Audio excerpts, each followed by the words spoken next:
کہ اگر ہمارا یہ اتحاد جو آج سڑکوں پہ نظر آ رہا ہے، اگر یہ اتحاد باقی رہا اور پرامن اور آئینی انداز میں ہم سڑکوں پر نکلتے رہے، آندولن کرتے رہے، تو حقیقی آزادی کی صبح بہت جلد طلوع ہونے والی ہے۔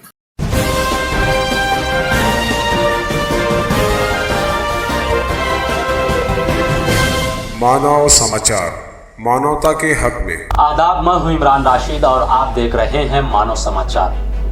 شہر مالیگاؤں سے اس وقت دکھ بھری خبر سامنے آ رہی ہے۔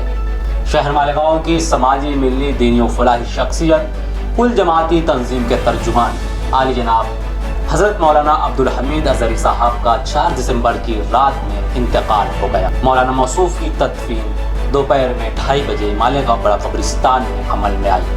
مولانا کا چلے جانا شہریان کے لیے کسی بڑے خسارے سے کم نہیں۔ یاد رہے کہ مولانا عبدالحمید اظہری قوم و ملت کے لیے بڑے متحرک رہا کرتے تھے۔ انتقال کے وقت مولانا مرحوم کی عمر 80 سال بتائی گئی۔ مولانا نے مدرسہ ملت، دارالعلوم دیوبند اور مصر میں بھی تعلیم حاصل کی۔ اس کے بعد ریاض اور سعودی میں مقیم رہے۔ پسماندگان میں 5 بیٹے اور 3 بیٹیاں ہیں۔